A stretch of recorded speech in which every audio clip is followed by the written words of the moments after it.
Okay, this is a fabulous section right now on our counting. We're going to be looking at the 16ths on this page. And when you count a 16th, we know now quarters are 1, 2, 3, 4, and sometimes best served to still count 1 and 2 and 3 and 4 and.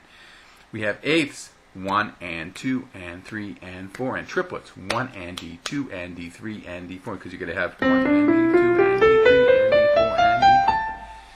Then we have 16ths. 1 e enda, 2 e enda, 1 e enda, 2 e enda, 3 e enda, 4 e enda.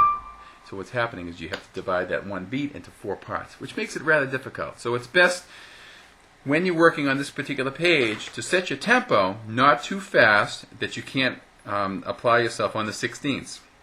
The 16ths are going to be the fastest form here on this particular tune. So you have to really be careful that you're able to control it. Okay, so we're going to try it right now without the metronome, but I trust at home that once you get comfortable, you want to try to work the metronome in. Another big important factor here is there's no fingering on this page. Okay, now this is what I'm trying to get my students familiar with looking ahead. And if for some reason you finish a phrase and you're not quite in the right fingering position, you're able to adapt and still pull off your what's on the page. That's going to happen very frequently when you open up fake books and music books and with your favorite tunes in them, and a lot of cases won't have, in most cases, won't have the fingering unless it's written in classical tablature, okay, which is the bass and treble clef and more designed for classical pianists. So, in that case, the fingering will be there.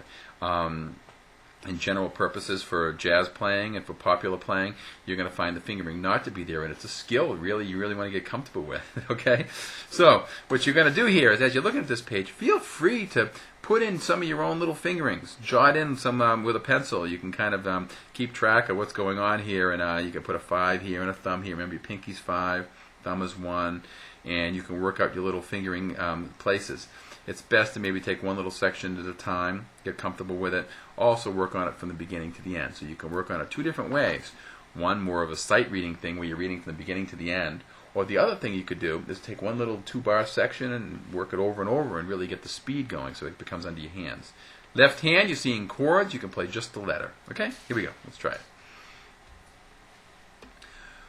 1 and 2, 3 and 4 and 1 and 2 and. See? It's nice. You get a mixture of all kinds of rhythms there. Line 2. 1 and then the C/E, you'll play the E in the bass. There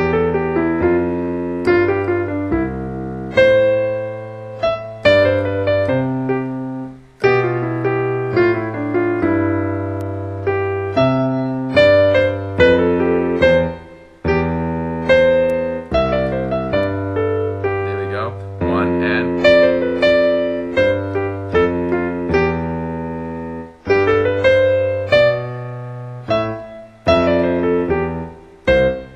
Okay, let's take it from measure 13. 1,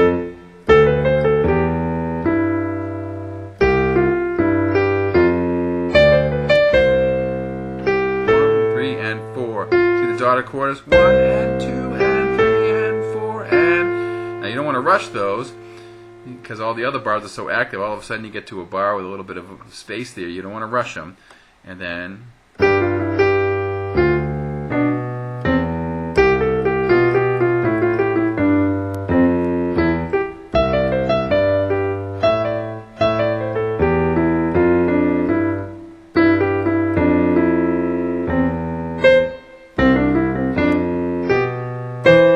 Left hand can be played anywhere.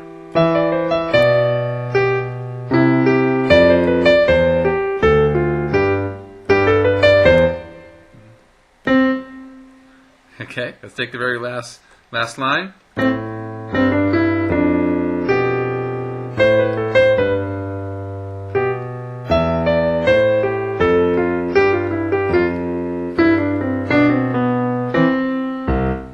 Okay, the difference here between triplets and 16ths is going to be the big, powerful message here. Like, for example, you see, where's a section where we have a mixture of that, and we have it, like, for example, on bar 17, you have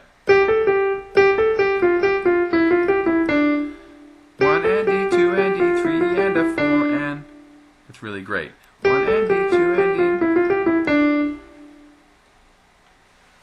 Understand? Okay, now what you're going to see here, this particular rhythm is usually much more difficult than what you're going to see in normal written sheet music. So that's a good sign. Okay, so if you're having trouble with this, rest assured that it's probably just going to give you some good tools to have when you do come up with those bars here and there or these tunes that are active, that you can be able to figure out these rhythms and know how to count effectively and keep everything moving smoothly. If you notice, there's no sharps or flats on this particular piece, which again makes it a little bit easier for you to pull it off. But right now, more importantly, go slow.